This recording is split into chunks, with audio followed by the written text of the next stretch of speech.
Decía que también quería dar la bienvenida a este acto a todas las personas que por problemas de aforo no han podido acceder a esta sala y que están siguiéndonos desde 2 salas que hemos tenido que habilitar en otras áreas del Ministerio, dada la gran acogida que ha tenido la presentación de esta agenda. Y yo quisiera empezar presentándola con la primera frase que tiene la agenda, y les diría que es la primera frase con la que empezamos todos los documentos que salen de la Secretaría General de Industria. El sector industrial en España no solo puede, sino que debe jugar un papel clave en el proceso de recuperación de la economía española y tiene un margen de maniobra para convertirse en los próximos años en uno de los motores o pilares fundamentales de nuestra economía. ¿Qué representa el sector industrial? El sector industrial, en la participación que tiene en el PIB en estos momentos, es en torno a un 16%. Bien es verdad que en el camino, en la crisis económica, ha perdido una participación de 4 puntos, por encima de la media de la Unión Europea, que ha estado en torno a 3,3%, pero muy por debajo de lo que han perdido otros países de nuestro entorno. Francia o Reino Unido han perdido una participación en el PIB en torno a 5,3 puntos, y no digamos ya países como Bélgica, donde ha llegado prácticamente a los 6 puntos. Todos los países de la Unión Europea hemos asumido un compromiso por la reindustrialización, y ese compromiso nos ha planteado el reto de intentar conseguir un 20% de participación del PIB, de la industria en el PIB europeo en el año 2020. El sector industrial en España da empleo a 2.300.000 personas, un poco más. Viene a ser más o menos un 13% del empleo nacional. Pero tenemos que tener en cuenta que el empleo que se genera en industria es un empleo mejor remunerado, es un empleo de más calidad y más estable que el resto de los sectores de la economía española. Está compuesto por en torno a unas 129.000 empresas. Es verdad que si lo analizamos en detalle volvemos a tener la misma estructura que presenta nuestra estructura del tejido empresarial español, mayoritariamente formado por pequeñas y medianas empresas. Y tenemos que tener en cuenta un tema fundamental y que vamos a ver a lo largo de esta presentación, y es que más del 48% de la I+D+I que se realiza en España proviene del sector industrial. Yo creo que con estas cifras ya serían razones suficientes para poder sustentar la necesidad de llevar a cabo una política industrial activa. ¿Y qué objetivo tenemos con esta política, con esta agenda, con este plan de acción que estamos planteando y presentando hoy? Lo primero que queremos es aumentar el peso de la industria en el PIB. Decía que tenemos que intentar llegar a ese 20% en el 2020. Queremos apostar por una industria que genere empleo cualificado de alto nivel tecnológico, de alto valor añadido, con gran capacidad para competir en los mercados exteriores y reflejo de la marca España como sinónimo de calidad, porque la marca España no solamente son los productos agroalimentarios o los bienes de consumo, ni el turismo, Secretaria de Estado, que también, por supuesto. La marca España también la hacen los productos industriales que están compitiendo en todos los mercados. ¿Y cómo lo hemos hecho? Lo ha dicho el ministro en su presentación. Nosotros nos planteábamos 2 grandes retos. En primer lugar, queríamos que fuera un proceso participativo. La política industrial, tal y como la queríamos plantear, tenía que ser una política consensuada con todos aquellos agentes que tienen algo que decir en política industrial. ¿Quiénes son? Empresas, sectores, agentes sociales y, sobre todo, los departamentos ministeriales. Porque no solamente hace política industrial este ministerio, política industrial hacen todos los ministerios en este momento de España. Por lo tanto, lo que hemos conseguido es un compromiso por parte de todos de impulso de la política industrial. Y teníamos otro gran reto, que es que lo queríamos hacer por fases. Una primera fase es la que tuvo lugar el año pasado, que lo que se hizo fue realizar un diagnóstico. Queríamos saber cuáles son las fortalezas, las debilidades, las principales ventajas que teníamos. Queríamos conocer aquellas áreas de potencial mejora, donde podíamos influir más para conseguir mejor nuestros objetivos. Queríamos ver las prácticas que estaban llevando en todos los países. Hoy en día prácticamente todos los países desarrollados están desarrollando políticas industriales activas. Y queríamos, por supuesto, la colaboración de las empresas. Se entrevistaron con todo este conjunto de empresas que ven ustedes en pantalla y el resultado fue el libro que nos hizo, el trabajo que nos hizo pro bono el Boston Consulting Group. Quiero agradecer desde aquí el trabajo realizado por Ramón Baeza y por todo ese equipo con el apoyo de los técnicos de este ministerio. Pero no nos podíamos quedar en eso, queríamos seguir profundizando y por eso pusimos en marcha la segunda fase. Y esta segunda fase, como bien ha dicho el ministro, queríamos escuchar. Teníamos que escuchar a los sectores, teníamos que escuchar a los sindicatos, a la COE y a todos aquellos organismos públicos y privados que tuvieran algo que ver con el mundo de la industria. ¿Cómo no va a tener que opinar AENOR, por ejemplo, en estas medidas? Y para ello celebramos 4 foros. 4 foros que se tuvieron lugar en primavera, donde escuchamos a todos los sectores y nos dijeron cuáles son las medidas que ellos necesitarían para realmente dar un impulso al sector industrial español. Nos vinieron a salir del orden de 130 medidas, pero no adelantábamos nada si esto era una carta a los Reyes Magos. Lo que teníamos que conseguir es que realmente existiera el compromiso por parte de los ministerios. Lo que hicimos fue pasarla por todos los ministerios, que introdujeron cambios, metieron unas, quitaron otras, y al final el resultado último fue una agenda con el máximo compromiso y consenso posible. ¿Y qué máximo compromiso? Que fue aprobada por Consejo de Ministros el pasado 11 de julio. De ese conjunto de medidas, ¿cuántas quedaron?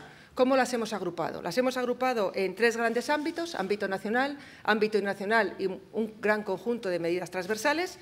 Y nos han salido 97 medidas. Sí que sé que es una pena no nos hayan salido 100, porque comercialmente era como muy atractivo para un titular, pero fueron 97 las que consensuamos entre todos y, sobre todo, las que tuvimos el compromiso de los ministerios de que se iban a poder poner en marcha en el corto plazo.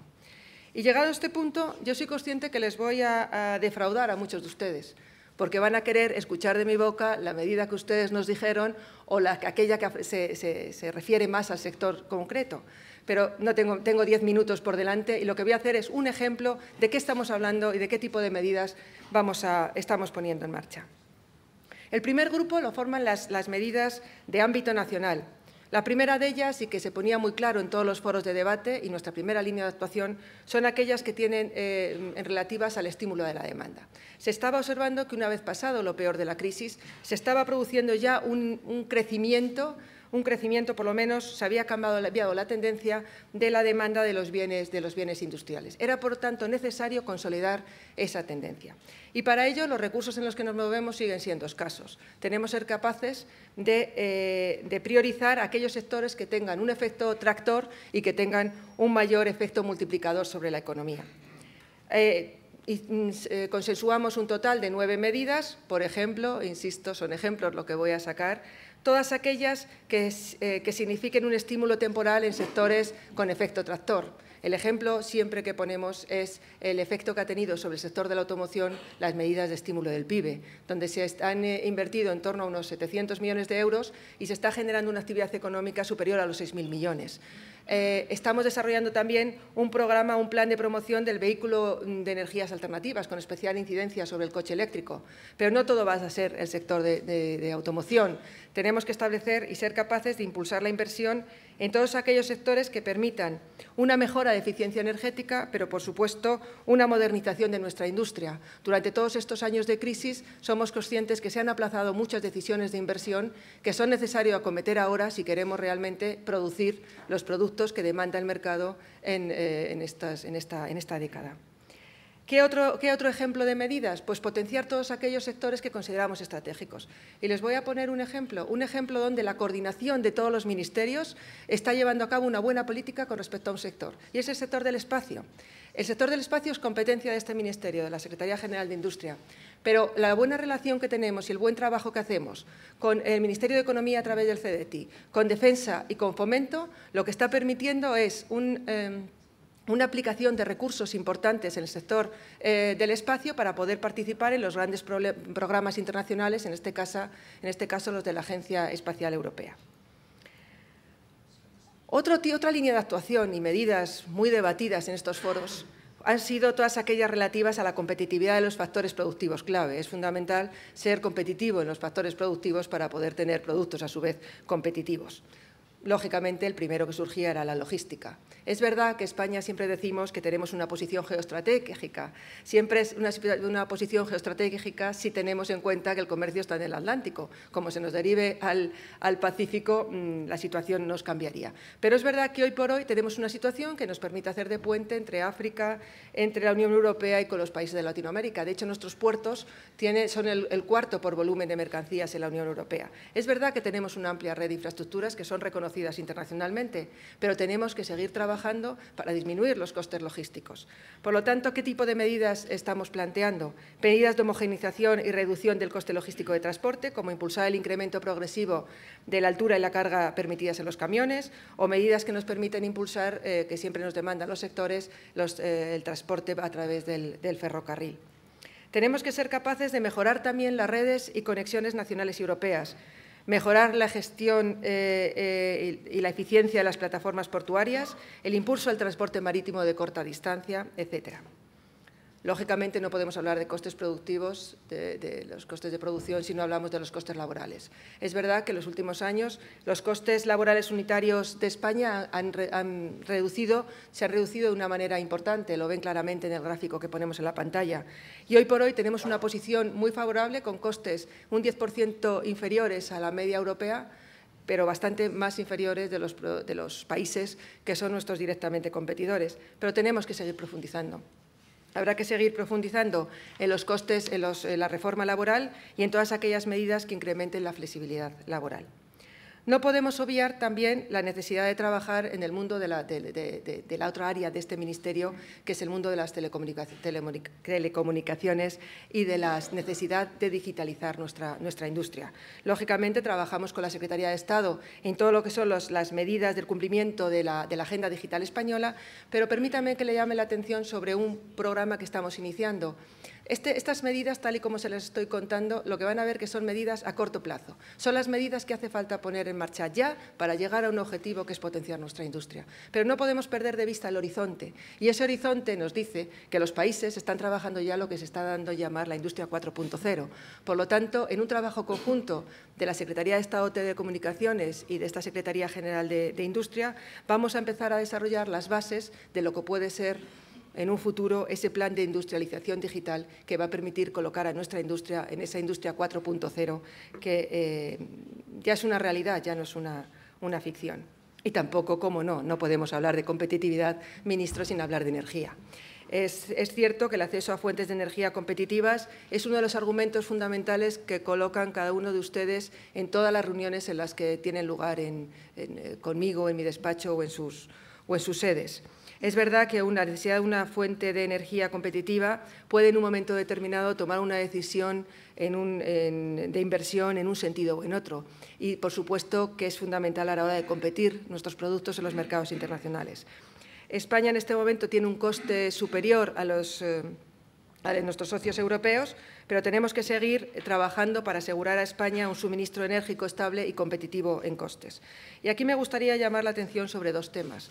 Uno de ellos, que siempre lo comentamos en todos los foros en los que se nos da el micrófono, y es que no podemos hablar de un mercado energético común si no somos capaces de conseguir las infraestructuras necesarias que nos unan con ese mercado, a través fundamentalmente de Francia.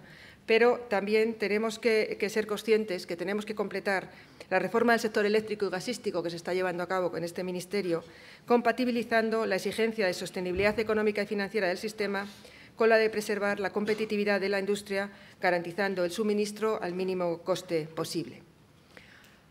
Otra línea de actuación puesta de manifiesto por muchas empresas ha sido la necesidad de garantizar en España la estabilidad y uniformidad del marco regulatorio español. ¿Y quiénes nos la ponían primero de manifiesto? Era un tema muy curioso. Las empresas extranjeras. Aquellas empresas que han hecho grandes inversiones en España o que tienen pensado venir a invertir en España.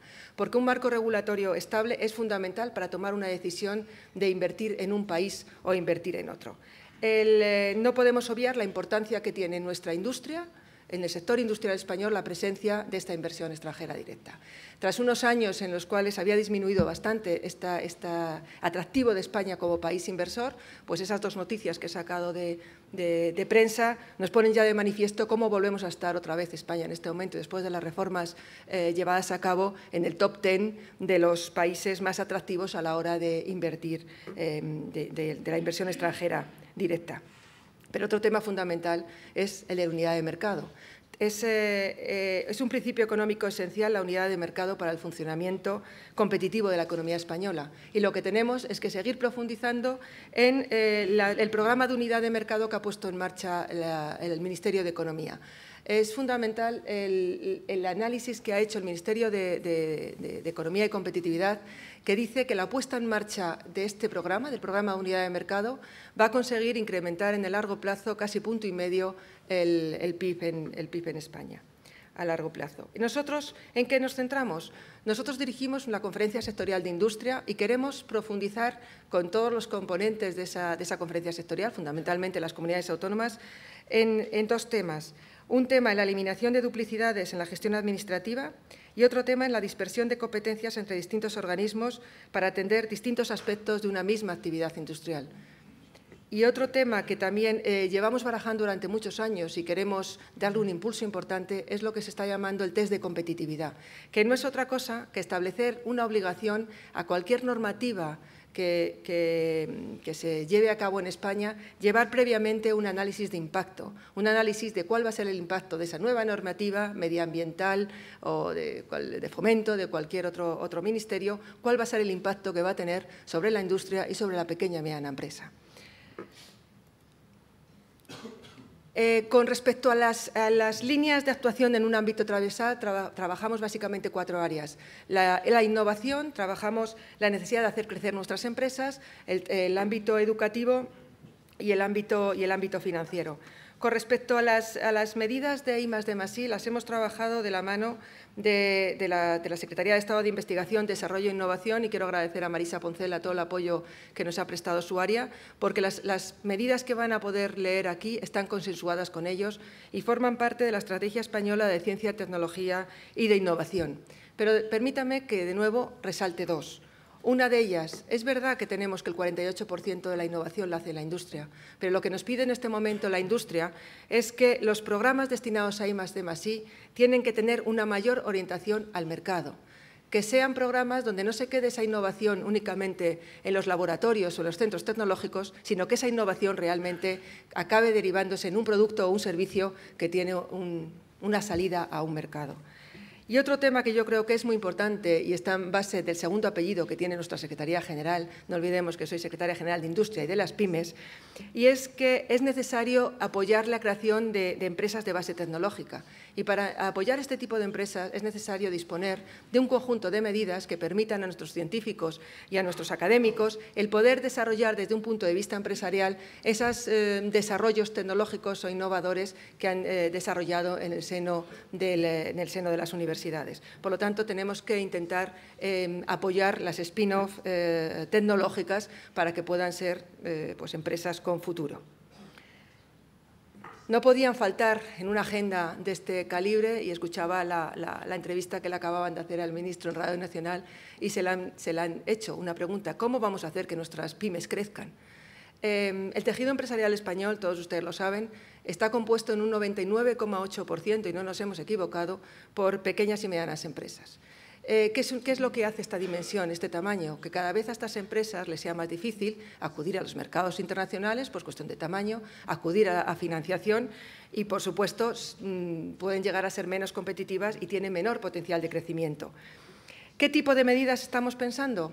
Pues la primera medida que se ha implantado es el analizar el escalón que se produce en la normativa, que produce el efecto de que se produce un aumento importante de costes y que lo que hace es que muchas empresas, en vez de plantearse crecer en tamaño, prefieren disolverse en dos pequeñas empresas, de forma que no tengan ese escalón que le va a suponer un aumento importante de costes. Vamos a analizar, y de hecho ya se está desarrollando con economía, cuáles son esos efectos escalón en toda la normativa que hay en España. Es necesario, siempre sale esta necesidad, hay que aumentar la participación de la PYME en los grandes contratos de empresas tractoras, en los grandes contratos de las empresas locomotoras y líderes en España, tanto en España como sobre todo en los mercados internacionales. Y no puedo, aunque sea brevemente, hablar de la segunda oportunidad.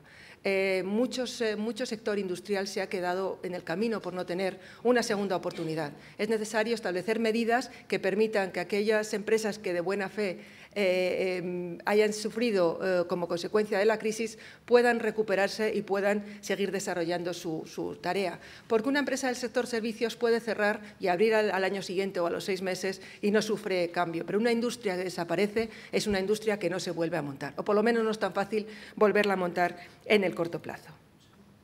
El modelo educativo, siempre estamos hablando de la necesidad de ajustar el modelo educativo realmente a las necesidades de las empresas. Esto se ha elaborado, hemos trabajado conjuntamente con el Ministerio de Educación. Quiero agradecer al Secretario General de Universidades, también hoy aquí con nosotros, todo el apoyo que nos han prestado. Y yo quisiera llamar simplemente, por no perder de vista que también somos pymes, la necesidad de seguir impulsando las iniciativas de emprendimiento en las universidades. Nuestros universitarios no tienen que ser solo funcionarios, como yo elegí, no tienen que estar solo trabajando en grandes empresas, sino que pueden desarrollar proyectos empresariales. Y eso la universidad les tiene que enseñar a cómo hacerlo. Y quizá una de las medidas estrella de las que más se puso sobre la mesa en los 4 foros y más objeto de debate fue la necesidad de aumentar, mejorar y potenciar todas las medidas de mecanismos de financiación no convencional. A mí me gusta mucho utilizar este cuadro que están viendo ustedes, en el que se ve claramente que en España solamente el 20% de la financiación de nuestras empresas son por métodos alternativos que no sea acudir a su sucursal bancaria. Mientras que otras economías, como pueden tener las anglosajonas o ya digamos también la alemana, donde el 50, 60, 70% de esa financiación son por métodos alternativos. En España no tenemos desarrollado todavía un mercado de bonos corporativos, es todavía muy inferior al de otros países, aunque se está trabajando en ello, y no digamos ya nada en todo lo que es el mercado del capital riesgo, donde la participación del capital riesgo anual en el PIB en España está en un 0,19% y en países como Estados Unidos, que es siempre el icono de las grandes empresas y las grandes startups, invierten cerca del 1,28%. ¿Qué medidas tenemos aquí? Pues siguiendo con el mundo del capital riesgo, tenemos que ser capaces de potenciar todos los instrumentos que tenemos, empezando por el instrumento que tenemos en la casa. Tenemos que ser capaces de potenciar los préstamos participativos de NISA.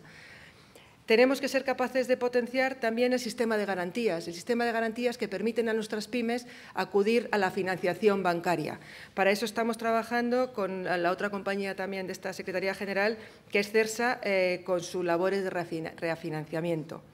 Y ya por último, otra labor interna nuestra es potenciar la inversión industrial a través de mecanismos públicos de apoyo más flexible. La Secretaría General de Industria coloca todos los años en el mercado más de 750 millones de euros a través de productos de concurrencia competitiva. Tenemos que ser capaces de diseñar productos que estén más acordes con las necesidades hoy en día de nuestras empresas.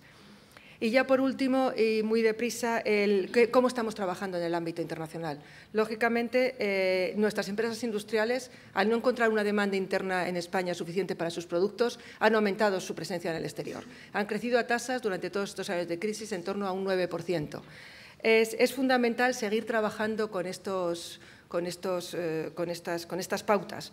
Y nosotros lo que tenemos que hacer como Secretaría General de Industria es ponernos en manos, colaborar y coordinarnos con los que tienen la responsabilidad de la internacionalización de las empresas, que no son nosotros, que la Secretaría de Estado de Comercio a través del ICES.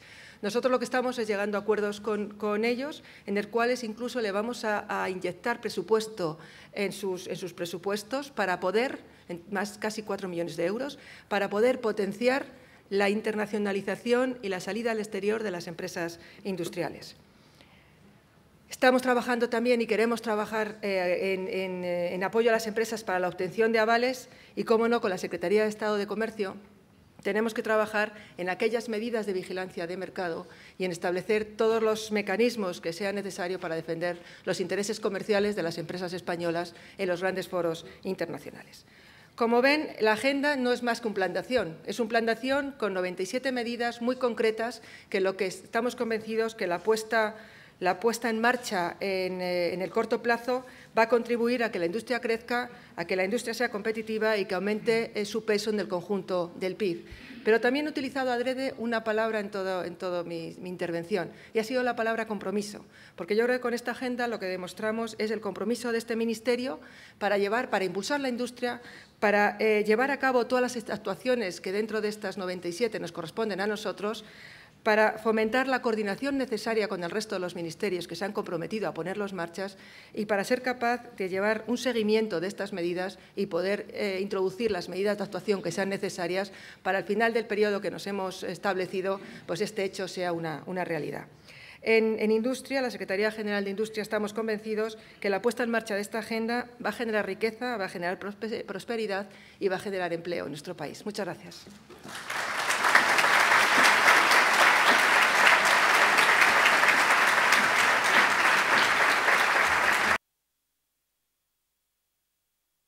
Muchas gracias.